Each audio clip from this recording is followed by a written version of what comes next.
오늘 본문은 다윗과 나발에 관한 이야기입니다. 나발이라는 사람의 이름은 그 뜻 그대로 어리석은 자, 이 나발이라는 이름의 뜻이 어리석은 자. 참 이름을 잘 지어야 돼요. 이름 그 뜻대로 어리석은 자라는 이름을 갖는데 오늘 나발이 참 어리석은 행동을 하는 것을 보게 되어집니다. 특별히 이 나발은 오늘 2절의 말씀엔 이렇게 나발에 대해서 소개를 합니다. 심히 부하다. 그러니까 엄청난 부자다 이 말입니다.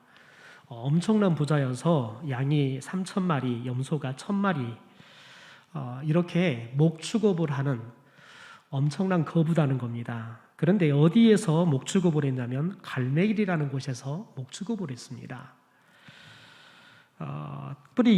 그런데 이 나발은 마온이라는 곳에 살았고 자신의 이 양들과 염소를 치는 목자들이 데리고 가서 목초지가 있는 이 갈멜에서 자신의 양과 염소들을 치는 일들을 했습니다. 그런데 이때 당시에 이 갈멜에 다윗과 함께하는 600명의 군사들 그리고 또 그의 가족들까지 하면 한 1,000명 정도가 같이 이렇게 살았던 거지요. 그런데 이때 이 다윗과 다윗의 부하들이 이 나발의 양떼들 그리고 또 염소들 그리고 이것들을 치는 목자들을 돌보아 준 겁니다. 오늘 말씀의 표현에 담이 되었다. 담이 되어서 그래서 다치거나 잃어버리는 게 없었다라고 표현을 해요. 그러니까 다윗이 굉장히 이 나발의 이 양들을 그 염소들을 그 목자들을 잘 돌보아 준 거지요. 여러분 그런데 나발이 이에 대한 보답들을 하기는커녕 마치 다윗이 주인에게서 도망한 종처럼 취급을 하고 있는 것을 보게 되어집니다. 여러분 이 말을 이제 종들에게 전해 들었던 다윗이 경로를 하고 결국은 400명의 군사들을 이끌고 이 나발에게 복수하기 위해서 쳐들어가는 장면이 오늘 말씀입니다. 다윗이 종들을 보냈다가 이 종들이 나발이 이 다윗에 대해서 그리고 종들에 대해서 굉장히 배은망덕하게 행하는 것들을 보면서 굉장히 분노를 합니다. 얼마만큼 화가 나냐면 우리 21절과 22절을 같이 한번 읽어보시죠. 같이 읽겠습니다. 시작. 다윗이 이미 말하기를 내가 이자의 소유물을 광야에서 지켜 그 모든 것을 하나도 손실이 없게 한 것이 진실로 허사라. 그가 악으로서 나의 선을 갚는도다. 내가 그에게 속한 모든 남자 가운데 한 사람이라도 아치까지 남겨두면 하나님은 다윗에게 벌을 내리시고 또 내리시기를 원하노라 하였더라. 이 나발의 가정에 있는 집안에 있는 남자들은 밤새는 죽여버리겠다. 그래서 내일 아침까지 한 사람이라도 내가 살려둔다 그러면 하나님께서 내게 벌을 내릴 것이다. 그러니까 하나님의 이름을 두고 맹세를 할 정도로 그렇게 분노해서 지금 화를 내고 있습니다. 그냥 단순하게 화만 내는 것이 아니라 보복하기 위해서 군사를 이끌고 나발을 쳐들어가는 그 장면이 오늘 말씀입니다. 마이크를 조금 볼륨 낮춰주겠어요? 하우링이 생기니까요. 여러분 우리는 다윗이 화가 난 이유에 대해서 충분히 공감할 수 있습니다. 충분히 다윗이 분노하고 화가 날 만합니다. 그런데 다윗이 화가 난다고 해서 나발의 집안에 있는 사람들을 특별히 남자들을 완전하게 다 죽여버리겠다. 여러분 그렇게까지 할 일일까라는 것들에 대해서는 우리가 고개가 갸우뚱해집니다.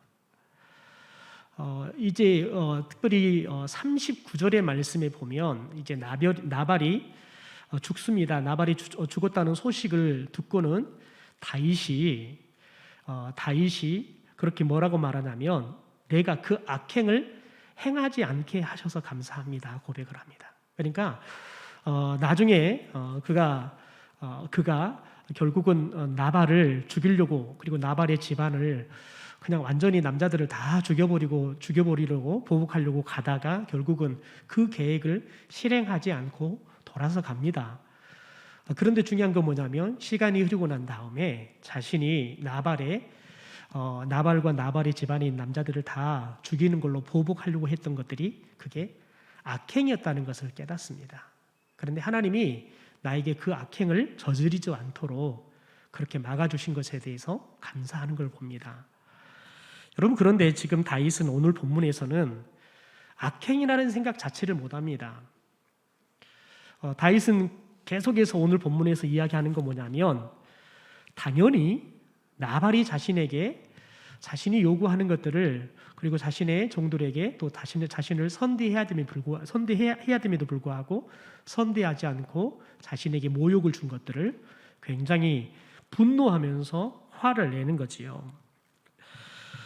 여러분, 다윗 하면 성경에 등장하는 믿음이 참 좋은 사람, 그리고 더 나아가서는 그가 그 믿음이 마지막 죽을 때까지 어떻게 보면 가장 신실한 믿음으로 유지가 됐던 사람으로 등장합니다. 중간중간 죄를 짓기도 하지만 여러분, 그런데 특별히 하나님의 마음에 합한 사람이다라는 하나님으로부터 칭찬을 들을 만큼 좋은 믿음의 사람이었지만 여러분, 이런 다윗 또한 여러분 올바르지 못한 선택을 하게 된다는 거예요. 아무리 믿음이 좋은 사람도 항상 옳은 것만은 결코 아니라는 겁니다. 실수할 수 있고요, 또 죄를 지을 수도 있고요. 더 나아가서는 무례하게 행해서 결국은 시간이 지나면 그게 얼만큼 하나님 앞에서 악한 행동이었는지 후회하는 선택과 또 행동들을 할 수도 있다는 겁니다. 더 나아가서는 남에게 지대한 마음의 폐는 물론이고 실제 신체적으로도 또 재산적으로도 또 손해를 끼치는 행동들을 하기도 한다는 거지요. 여러분, 믿음은 행하지 않으면 죽은 믿음이다, 야고보 사도는 가르칩니다. 그런데 여러분, 행하지 않는 것보다 바르게 행하는 것, 여러분 바르게 행하는 것, 그거라고 설명하는 게 더 나았죠. 그러니까 행하지 않는 믿음은 죽은 믿음이다 말하지만 여기서 행하지 않다는 말보다 바르게 행하지 않으면 죽은 믿음이다라고 해석하는 게 더 옳다는 겁니다. 여러분, 가령 예를 들면 이런 거지요. 여러분, 우리들이 사랑은 행해야 됩니다. 사랑을 하라 성경은 말하지요. 그런데 여러분, 누군가에게 도움을 주는 행동은 사랑이지요. 그런데 여러분, 우리가 누군가에게 도움을 주는 행동을 함으로 해서 우리가 사랑하는 것도 중요합니다. 그러나 오히려 우리가 남에게 해를 끼치지 않는 행동을 하는 것도 사랑인 겁니다. 여러분, 특별히 인간은 죄성을 갖고 있습니다. 저와 여러분이 예수를 믿어도, 저처럼 목사가 되어도 여전히 목사가 되기 전에 여러분 갖고 있는 그런 감정들, 그리고 어떤 나에게 세상이 주는 어떤 여러 가지의 내게 인풋되어지는 그런 여러 가지 감정들이나 사건들이나 그런 것으로 인해서 내가 아웃풋할 때 나의 감정들을 다시 여러분 토해낼 때 여전히 목사가 되기 전과 목사가 된 이후에 여러분 단지 조금의 차이만 있지 좀 고상하게 그걸 처리할 뿐이 여전히 마음 안에는 여러분 그것들을 해결하지 못해서 끊임없이 싸움을 하고 때로는 후회하고 때로는 하나님 앞에서 눈물을 흘리며 회개해야 되는 일들이 끊임없이 이루어져 가는 겁니다. 여러분, 이것은 우리들이 죽을 때까지 결코 우리들을 자유롭게, 이제는 자유롭게 우리를 내버려 두지 않을 겁니다. 왜냐하면 인간은 죄성을 가지고 있기 때문에 그렇습니다. 여러분, 그래서 실제 이 죄성 때문에 인간은 행해야 할 일보다 행하지 말아야 할 일들이 훨씬 많은 것들에 대해서 성경은 이야기를 합니다. 여러분, 가령 예를 들면 십계명을 볼까요? 여러분, 십계명은 10개의 계명을 십계명이라고 말합니다. 그런데 여러분, 하지 말아라 라는 말과 계명과 하라는 계명이 나오는데요, 하라는 계명은 딱 두 가지의 계명입니다. 하나님을 향한 계명으로 마지막 말하는, 여러분 특별히 안식일을 기억하여 거룩하게 지켜라 라는 이 말과 인간에게 시작되어지는 첫 번째 계명, 내 부모를 공경하라 라는 이 두 개의 계명만 하라는 계명입니다. 나머지 8개의 계명은 하지 말라는 계명입니다. 왜 하나님은 우리에게 계명을 주시면서 하라는 계명보다 하지 말라는 계명을 더 많이 주냐는 거예요. 왜냐하면 여러분, 십계명은 어떻게 보면 이제 애굽에서 출애굽에서 나온, 그래서 하나님의 백성으로 살아가야 할 이스라엘 백성들에게 그들이 선과 악이 무엇인지에 대해서 가르쳐주는 최소한의 기준이에요. 왜냐하면 그들이 430년 동안 노예 생활을 하면서 무엇이 선이고 무엇이 악한지를 잃어버렸기 때문에 그렇습니다. 여러분, 노예의 선은 뭐냐면 주인이 옳다 하면 선이에요. 주인이 틀렸다 하면 틀린 거예요. 제가 이 방위 생활을 할 시간에 중대장님께서 이병부터 시작해가지고 소령으로 애편하셨던 분이에요. 그러니까 군 생활에 대해서는 잔뼈가 굵은 분이세요. 그런데 이분이 꼭 무엇을 하냐면 아침에 출근을 하다가 이렇게 오다가 거리에서 뭘 봐요. 그러면 그게 욕심이 나잖아요. 그러면 아침에 제일 선임 고참한테 시켜요. 오다 보니까 뭐 있더라. 그것 좀 자리 좀 옮겨놔라. 그러면 저녁에 야간조가 12시죠. 이 조가 그것을 옮겨놔야 돼요. 한 번은 면사무소를 건축을 하고 있는데 자기 집이 이제 면사무소가 지어지면 중대본부가 면사무가 새로 들어온 데로 옮겨져요. 그러니까 이제 원래 중대본부로 사용했던 건물이 비게 되니까 그것을 리모델링 하셔서 거기에 들어가서 살아서 자기가 살고 있는 집은 세를 주어서 돈을 좀 아끼고 싶은 욕심 때문에 리모델링을 하려고 그러면은 시멘트도 필요하고 또 벽돌도 필요하잖아요. 그런데 자기가 보니까 면사무소에서 공사하는데 벽돌도 있고 시멘트도 있거든요. 그러니까 그걸 시킨 겁니다. 그런데 이 방위들이 얼마나 무식하냐면 그걸 좀 옮겨놔라 그랬더니 다 옮겨버렸어요. 그래 아침에 공사하려고 면사무소에 공사하려고는 인부들이 왔는데 공사할 게 아무것도 없는 거예요. 아무것도 없는 거예요. 그러니까 비상이 걸린 거죠. 그러니까 면사무소에서 당연히 CCTV 돌리겠죠. CCTV 돌렸더니 이 방위들이 밤새내 다 옮기는 게 다 나온 거예요. 그래 들통이 나가지고는 또 낮에 내내 또 그걸 다시 또 면사무소로 옮겨놨지 않습니까?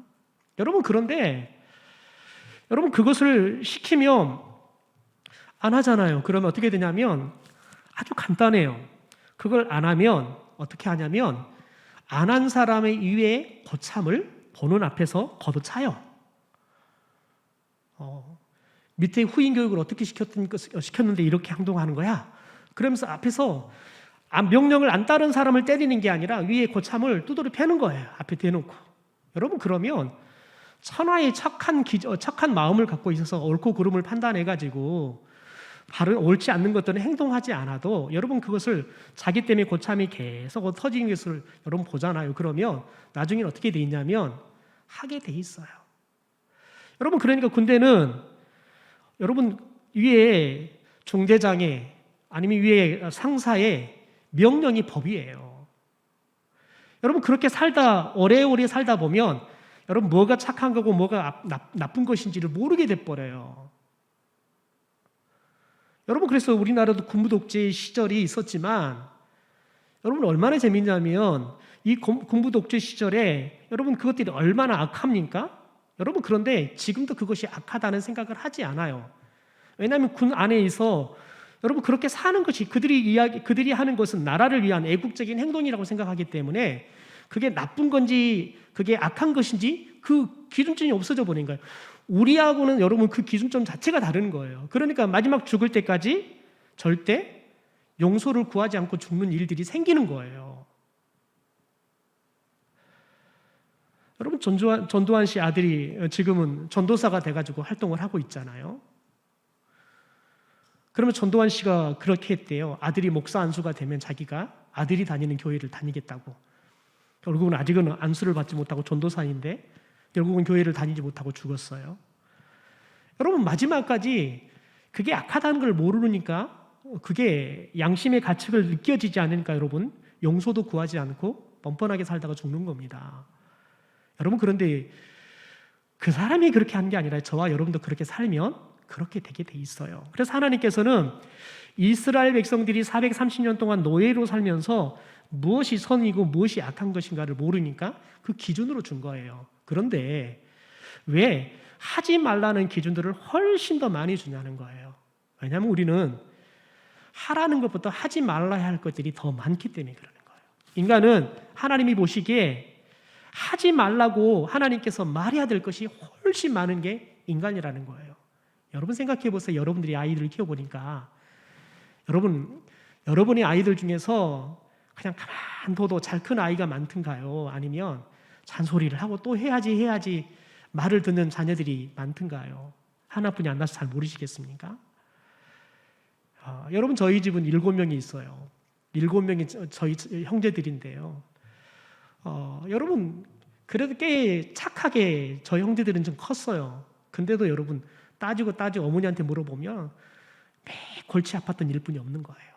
그래서 가지가 많은 나무에 바람이 잘 나왔다 그러잖아요. 그래서 어머니가 이야기하면 매 사고 쳤던 이야기만 한 걸 보면 끝이 없어요. 자식들이 사고 친 이야기만 해도 책을 몇 권을 줘도 다 못 쓸 만큼 여러분 그게 사람이에요. 여러분 사람은 하나님께서 하지 말라라고 말하는 것이 훨씬 많을 수밖에 없는 그런 재성을 가진 존재라는 겁니다. 여러분 다윗같이 하나님 마음이 합한 믿음의 사람도 그래서 결국은 여러분 그가 옳은 선택들을 잘하지만 결정적인 순간에 그가 옳지 못한 제약에 정말 추악스러운 제약들을 짓죠. 밧세바의 아내 여러분 밧세바와 우리아의 아내 했던 밧세바와 간음하는 사건들 또 그것들을 감추기 위해서 그의 남편이었던 우리아를 불러다가 감추려고 하지만 결국 속이지 못하고 그러니 결국은 이 우리아를 죽이기 위해서 전선의 최전선에 보내가지고 결국은 죽게 하는 살인죄를 저지른 일들을 일으키지요. 여러분 다윗은 이렇게 개인적인 잘못은 물론이고요. 더 나아가서 왕으로서 이스라엘이라는 공동체를 이끌고 가는 데 있어서도 하나님께서 인구조사하지 말아라 하는데도 불구하고 그가 결국은 인구조사를 하면서 하나님 앞에 징계를 받는 모습도 나와요. 여러분 그게 다윗의 연약함이라는 거예요. 하나님이 아무리 마음에 합한 사람이다 아무리 이 하나님의 이름으로 분노해서 이 골리앗을 무찌를 만큼 의분에 사로잡혀서 늘 정의로운 삶을 살아가는 여러분 하나님의 능력을 힘입어서 나가면 늘 승리하는 전쟁을 했던 이 다윗도 여러분 천하의 이 다윗도 여자에게 무너지는 거예요. 조금 자기가 권력 가지니까 내가 얼만큼 대단한 힘을 가졌는지 인구를 헤아리는 거예요. 인구를 헤아리는 게 왜 죄냐면 여러분 거기서 인구를 센다는 건 뭐냐면 내가 거느리고 있는 병사가 몇 명인가를 세는 거예요. 그러니까 내가 얼만큼 지금 큰 권력을 갖고 있는가 이 힘 자랑하려고 하는 거예요. 하나님을 의지하는 것이 아니라 자신이 지금 거느리고 있는 병사들 그 군사력을 의지하려고 하는 다윗의 교만함이 드러나는 거지요. 여러분 오늘 본문에 보면 여러분 다윗이 또 다른 제약을 짓고 있는 것을 보게 됩니다. 여러분 다윗은 자기가 보호를 하고 먹이고 살펴야 할 식소들이 장정만 600명이에요. 그리고 그의 식소들까지 다 하면 1000명 정도 될 것이다 예측합니다. 그러니까 여러분 이 사람들을 먹이고 입힌다는 의식주의 문제를 해결하는 것은 굉장히 큰 문제였습니다. 그래서 마치 이 나발의 양을 보호해주는 일들이 그냥 같이 갈멜에서 어우러 살아가는 이웃이기 때문에 자연스럽게 한 것처럼 보이지만 실제 다윗은 이 식솔의 의식주의 문제를 해결하기 위해서 의도를 가지고 이 나발의 양들을 보살펴 준 겁니다. 그리고 목자들을 보살펴 준 겁니다. 그래서 오늘 말씀에 보면 마치 자신의 10명의 이 소년들을 종들을 보내가지고 나발에게 마치 자신에게 그리고 자신의 식솔들에게 자선을 베풀어 달라, 은혜를 베풀어 달라. 여러분 요구하는 것처럼 보이지만 결국은 본인이 그리고 본인의 부하들이 당신의 양떼들, 염소떼들을 그리고 종들을 목자들을 돌보아줬던 대가를 싹을 달라고 요구하는 겁니다. 여러분 이런 의도를 가지고 나발에게 10명의 소년들을 보내게 되어집니다. 그런데 보십시오. 그런 의도가 어떻게 숨겨져 있었는지, 그런 의도를 가질 수 있었는지 6절에 보면 이 다윗이 나발을 뭐라고 부르냐면 그 부하게 사는 자라고 말합니다. 그 부하게 사는 자. 그러니까 나발의 양떼들을 보살펴준 이유가 뭐냐면 부자이기 때문에 우리가 보살펴주면 반드시 대가를 지불할 수 있다 생각한 거예요. 근데다가 이 1,000명 가까운 식솔들을 문제를 해결하려고 하면 많은 비용을 받아야 되잖아요. 그러니까 여러분 나발의 양떼들을 우리가 돌봐주면 충분히 식솔의 문제를 해결할 수 있는 그런 싹을 받을 수 있겠다 생각한 거죠. 여러분 그래서 8절에 보면 내 소년들이 내게 은혜를 얻게 하라라고 말을 합니다. 여러분 말은 마치 나발 당신이 우리에게 내가 보낸 소년들에게 은혜를 좀 베풀어 주십시오. 그래서 우리 소년의 은혜를 좀 얻게 해 주십시오라고 말하는 것처럼 보이지만 그게 아니라 우리가 너 당신의 양떼들에게 염소떼들에게 그리고 종들에게 베풀었던 그 일의 대가를 지불하라는 거예요. 여러분 그래서 8절에 보면 처음에 소년들을 통해서 잘 대접해 주기를 바라는 마음처럼 이렇게 이야기하지만 마지막에 이 다윗이 자신의 본심을 드러냅니다. 우리 8절의 중반부터의 말씀을 우리 현대어 성경으로 자막을 같이 읽어보죠. 시작. 그리고 우리가 큰 잔치를 벌이는 이 축제 기간에 당신을 방문하였으니 내가 보낸 젊은이들을 기쁘게 맞아주시고 당신의 종과 같은 이 다윗을 위하여 무엇이든지 음식을 좀 보내주셨으면 합니다. 라고 이야기합니다. 여러분 그런데 이것을 우리 성경으로 보면 이렇게 표현합니다.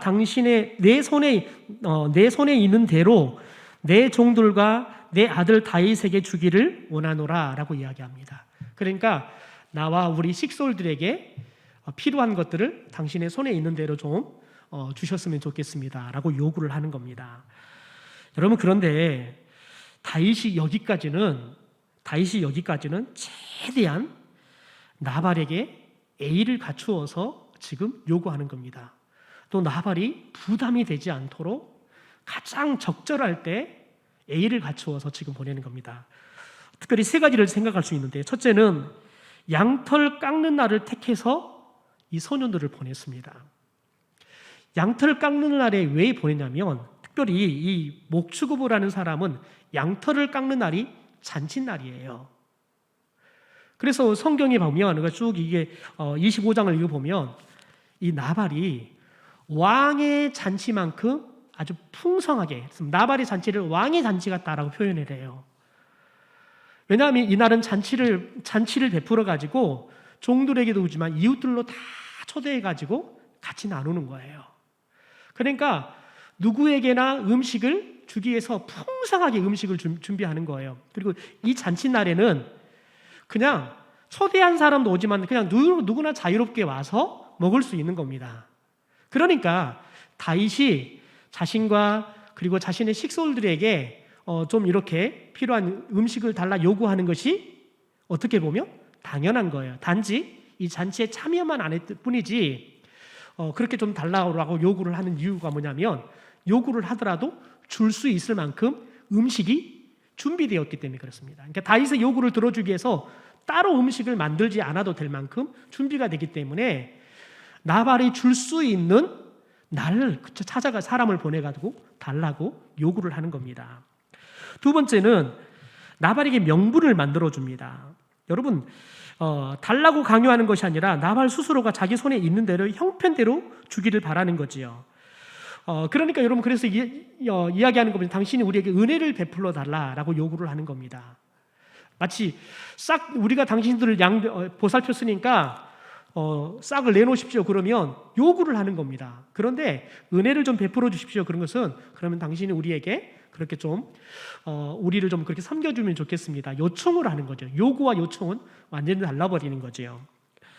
그러니까 마치 여러분 요구를 하면 나발에게 무리하게 할 수 있습니다. 그런데 요청을 드리는 겁니다. 좀 그렇게 해줄 수 있으면 좋겠습니다. 그래서 은혜를 좀 베풀어 주십시오라고 이야기하는 거지요. 굉장히 여러분 다윗이 예를 갖출 때 단어를 아주 잘 선택합니다. 여러분 우리들이 상대방이 예의를 갖춘다는 것은 단어를 잘 선택해서 실은 상대방의 마음이 상하지 않도록 여러분 좋은 단어를 적절한 단어를 사용할 줄 아는 것도 지혜이죠. 세 번째는 다윗이 자신을 어떻게 낮추냐면 종으로 낮춥니다. 그래서 우리가 보고 있는 성경에서는 내 아들을 이렇게 말을 합니다. 내 아들을 실제 나발이 다윗보다 연장자입니다. 그런데 뭐라고 말하냐면 당신의 아들이면 저는 당신의 아들 다윗에게 이렇게 표현하고요.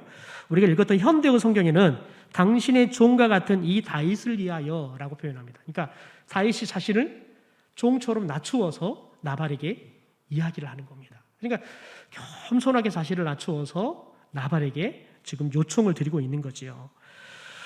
여러분, 그런데 이렇게 다윗이 겸손함과 자신이 나발에게 충분히 배려할 수 있는 그런 배려심을 가지고 그렇게 요구를 했음에도 불구하고 여러분, 나발은 이 다윗의 요구에 아주 단칼에 거절을 해버리죠. 거절할 뿐만 아니라 굉장히 모욕을 줍니다.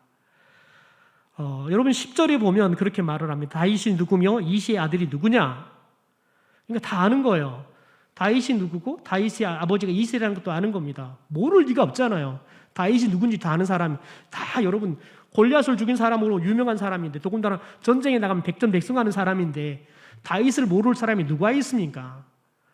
더 나아가서는 그런데 이 다윗을 뭐라고 말하냐면 요즘에 각기 주인에게서 억지로 떠나는 종이 많다. 그러니까 주인에게 도망가는 종들이 많은데 다윗을 그런 종으로 취급해 버리는 겁니다. 그러니 여러분 얼마나 모욕적으로 느껴졌겠습니까? 그러니까 그 모욕을 당하니까요, 부하들에게 당장 칼을 차라고 말합니다. 그리고 자신도 칼을 차고 가서 죽여버리겠다고 나가는 거지요. 여러분 보십시오. 다윗이 군사력을 가졌는데 지금 나발이 자신이 요구한 대로 요구를 들어주지 않으니까, 더 나아가서는 자기에게 모멸감을 주니까요, 분노를 참지 못합니다. 그리고는 그가 이 분노를 참지 못하고 보복해버리겠다고 400명의 군사를 거느리고 칼을 차고 나발을 죽이기 위해서 나가는 것을 보게 되어집니다. 여러분, 특별히 징기스칸이라는 사람이 있잖아요. 이 사람이 하루는 사냥을 나갔어요. 그런데 이 징기스칸이 사냥을 나갈 때에는 사냥을 잘하는 이 영리한 매 한 마리를 늘 데리고 다녔어요. 그런데 이 사냥을 하기 위해서 하루 종일 숲속을 이렇게 뒤지고 다니다 보니까 굉장히 목이 말랐어요. 그런데 마침 이 징기스칸 머리 위에서 바위가 있는데 그 바위 틈에서 물이 떨어지는 거예요. 그러니까 그 가지고 있는 컵으로 그 물을 받으려고 이렇게 들고 있었어요. 그런데 물이 거의 다 모아지는데 이 매가 갑자기 날아가지고는 이 컵을 건드리는 거예요. 그러니까 받았던 물들이 쏟아지는 거지요. 다시 이제 받아가지고 물을 받는데 또 매가 건드리는 거예요. 그럼에도 다시 또 징기스칸이 다시 물을 받기 위해서 들고 있었어요. 힘을 주고 꽉 주고 있었는데 이제 물이 거의 받아져서 먹기만 하면 되는데, 이 매가 이번에는 아니 그냥 컵을 건드리기만 하는 게 아니라 컵을 집어가지고 그냥 끌어올려 버리는 거예요. 그러니까 그 순간 이 징기스칸 손에서 컵이 빠져나갔는데 땅에 떨어져가지고 컵이 그냥 깨져버리는 거예요. 물을 받을 수 없게 돼버린 겁니다. 그래서 이 징기스칸이 화가 나가지고 매를 칼로 베서 죽여버렸어요. 그리고는 물을 마시기 위해서 그 바위 위로 거슬러 올라갔어요. 그런데 거슬러 올라가 보니까 웅덩이 하나가 있는데 그 웅덩이에 독사가 죽어 있는 거예요. 그러니까 이 매가 징기스칸이 이 동물을 먹지 못하도록 계속해서 컵을 친 거예요. 그래서 징기스칸이 그 독사를 보고 슬 피우면서 이렇게 말했다는 거예요. 이제부터 홧김에는 어떤 결정도 내리지 않겠다. 내가 홧김에는, 화가 났을 때는 어떤 결정도 내리지 않겠다. 여러분, 잠언 12장 16절에 보면 미련한 자는 당장 분노를 나타내거니와 슬기로운 자는 수욕을 참는다, 모욕을 찾는다는 거예요. 그러니까 여러분, 미련한 사람은 그냥 분노의 감정이 생기면 당장 분노해버린다는 거예요. 그런데 슬기로운 사람은 모욕을 당해도 수욕을 당해도 참는다는 거예요. 또한 잠언 14장 29절에 보면 노하기를 더디한 자는 크게 명철하여도 마음이 조급한 자는 어리석음을 나타낸다. 그러니까 여러분, 저와 여러분이 사람의 성향에 따라서 성격이 급한 사람도 있을 수 있어요. 어떤 사람은 조그마한 분노에도 쉽게 폭발해버리는 거죠. 감정들을 이렇게 좀 억제하는 것이 부족해서 폭발해버릴 수 있어요. 여러분, 그런데 성격이 급하고 또 이렇게 쉽게 분노하는 사람들의 특징이 뭐냐면 후회를 잘해요. 왜냐하면 여러분, 반드시 우리의 선택 그리고 우리의 행동들은 급하면 급할수록 실수할 수 있는 확률이 높아지기 때문에 그렇습니다. 그래서 성경은 인내를 우리에게 많이 요구하는 겁니다. 우리에게 하나님이 시험을 줄 때 여러분 인내를 온전히 이루어라 라고 이야기를 해요. 그러니까 시험을 받았을 때 가장 먼저 요구하는 게 뭐냐면 인내예요. 그런데 그 인내를 온전히 이루래요. 그러면 어떻게 되냐면 연단이 되어서 저와 여러분이 부족함이 없도록 필요한 것들을 하나님이 구비시켜 준다는 거예요. 그런데 우리들이 인내하지 못하고 그냥 폭발하잖아요. 그러면 우리는 부족함이 많은 상황 속에서 우리가 판단하고 행동하기 시작하면 우리 행동을 후회할 일들이 많다는 거예요. 여러분, 그런데 우리가 인내해서 우리가 인내를 안성하면 하나님이 그동안 뭘 하냐면 우리의 부족한 것들을 차곡차곡 하나님께서 구비시켜 준다는 거예요. 그래서 부족함이 없게 하신다는 거예요. 그러면 여러분 우리들이 자연스럽게 더 지혜로운 사람이 되는 거지요. 여러분, 우리가 조심해야 할 것이 바로 이 점입니다. 우리는 매사에 실수하거나 범죄할 수 있는 개연성을 너무 많이 가지고 있는 존재이기 때문에 그렇습니다. 그래서 우리가 되도록이면 이런 실수나 범죄를 하지 않기 위해서는 우리들이 항상 깨어 있어야 되는 거예요. 하나님의 말씀 앞에 항상 깨어 있어야 되는 거예요. 여러분, 우리들이 조급하다. 여러분, 그러면 끊임없이 말씀을 기억해야 돼요. 조급한 자는 어리석음을 나타낸다. 조급하지 말아야지. 잘못하면 내가 어리석다. 내가 성격이 급하지만 어리석은 자가 되지 말아야지. 성격이 급하지만 여러분 조급한 자는 되지 말아야죠. 우리가 성격이 조급할 수는 있어요. 그런데 조급한 자가 되는 것과 성격이 조급한 건 다른 거예요. 여러분, 성격이 급하지만 그것들을 잘 갈고 닦으면 여러분 잘 억누를 수 있으면 조급한 성격을 갖고 있지만 조급한 자는 되지 않을 수 있다는 거예요. 우리가 말씀을 기억하고 계속해서 그것들을 다듬기 시작하면 여러분 우리들이 그 조급함들을 억제할 수 있는 능력들이 생기는 거죠. 여러분, 우리들이 항상 깨어있는 방법이 뭘까요? 여러분, 성경은 두 가지를 말합니다. 말씀이 충만하라는 거예요. 그 다음에 성령이 충만하라는 거예요. 왜냐하면 하나님의 말씀이 우리 안에 들어올 때 그 말씀이 우리를 변화시켜요. 성령이 충만하잖아요. 그러면 성령께서 우리 안에 성령의 열매를 맺어요. 그러면 우리의 성품이 성령의 열매의 성품으로 바뀌는 겁니다. 그래서 저와 여러분이 말씀이 충만해서 말씀이 우리들이 순간순간 판단의 기준이 되게 하는 거예요.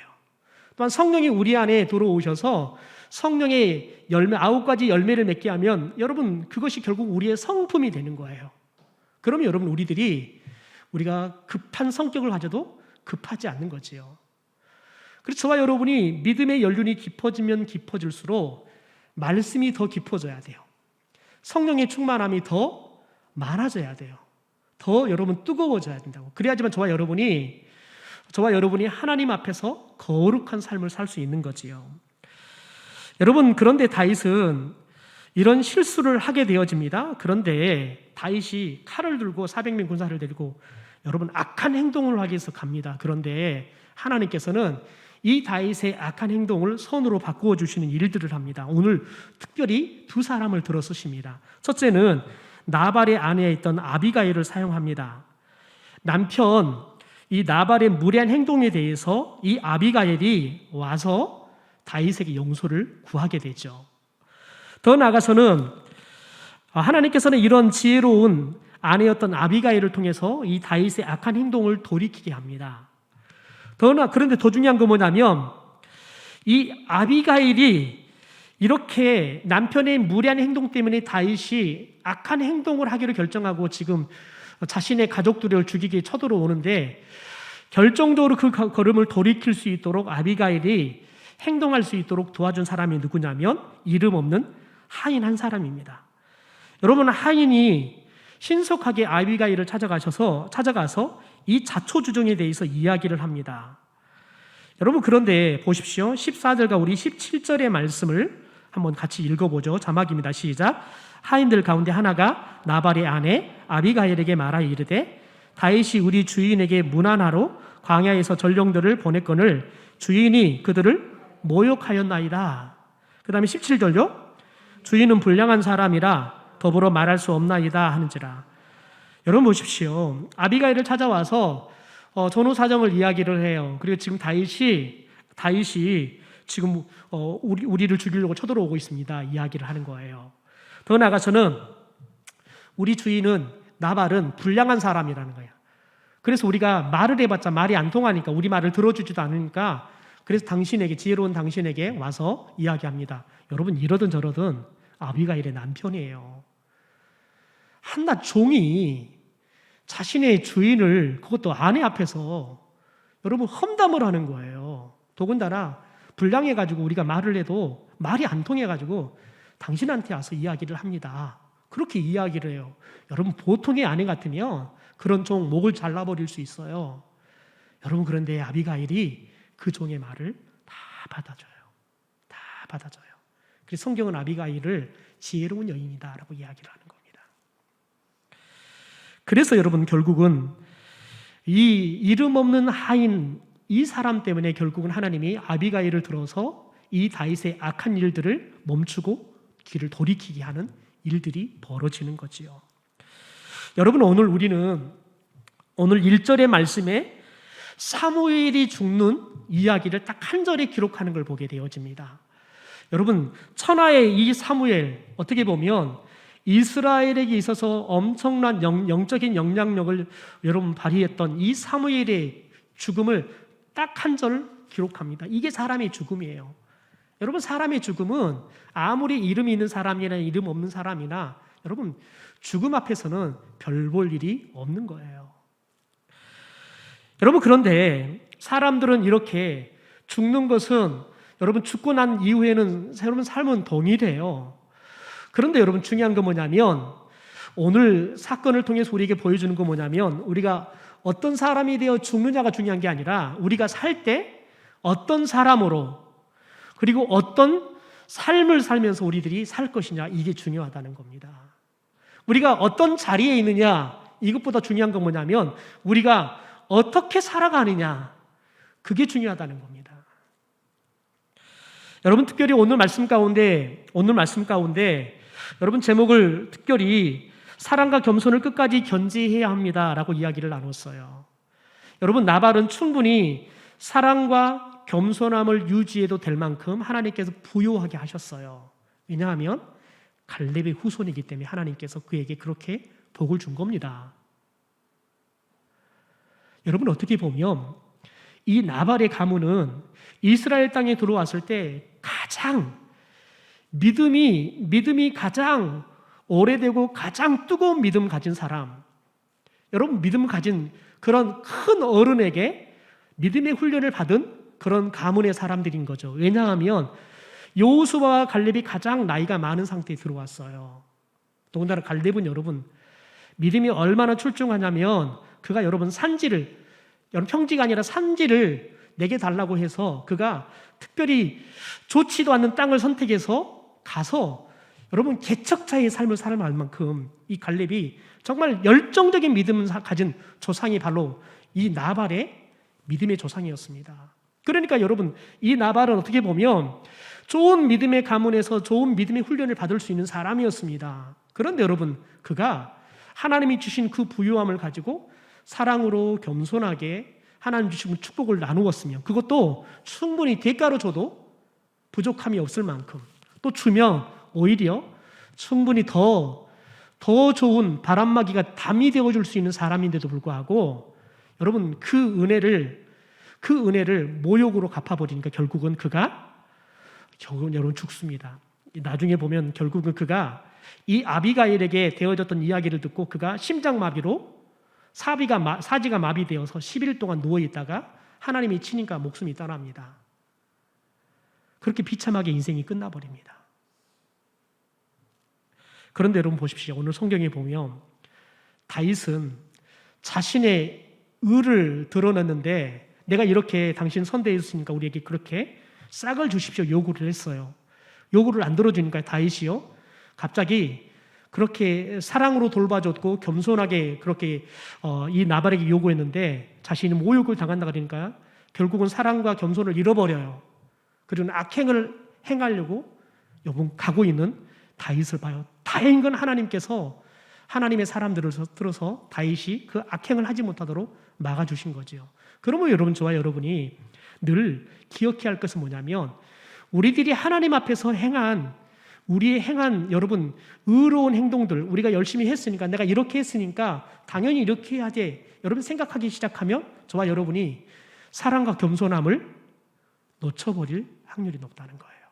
여러분, 저와 여러분이 한 일에 대해서는 하나님이 주신 사랑에 대해서 우리가 거저 갚는, 은혜를 갚는 거예요. 그러나 우리들이 평생 갚아도 다 갚을 수 없는 거예요.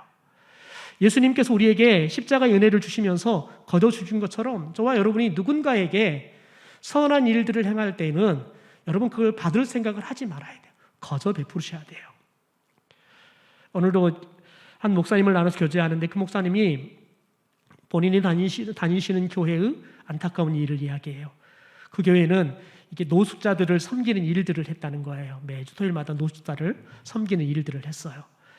그런데 이것을 한 10개월 했는데 결국 성도들이 이거 하지 말자고, 이거 해도 전도도 하나도 안 되고 그냥 고생만 하고 수고만 하고 아무런 열매가 없다고, 그래서 그냥 다 하지 말자고 입 맞춰서 안 나와버린 거예요. 그래서 스톱했다는 거예요. 목사님이 마음이 너무 아픈 거예요. 더군다나 토요일 되면 늘 그 밥 먹고 하루를 견뎠던 노숙자들이 굶게 생겼잖아요. 너무 마음이 아픈 거예요. 여러분, 왜 그런 결정들이 합니까? 우리가 그렇게 생겼으면, 우리가 섬겼으면, 아니 그들 사람들 중에서 교회도 와야지. 그렇게 섬겨도 교회 하나 안 오는데 이게 무슨 소용이 있냐는 거예요. 여러분, 사랑은 거저 베푼 거예요. 사랑은 대가를 요구하지 않는 거예요. 대가를 요구한 순간 여러분, 우리 가운데 사랑도 겸손함도 우리들이 마지막까지 견지할 수 없는 거예요. 견지할 수 없는 상황이 벌어져 버리는 거죠. 그러므로 저와 여러분이 하나님 앞에서 의로운 삶을 살아가도 중요하지만, 의로운 삶을 살았으니까 하나님 앞에 이런 대가를 요구하는 사람들이 아니라 마지막까지 저와 여러분이 사랑과 겸손함을 유지할 수 있는, 견지할 수 있는 삶을 살 수 있게 되기를 주님의 이름으로 축원합니다.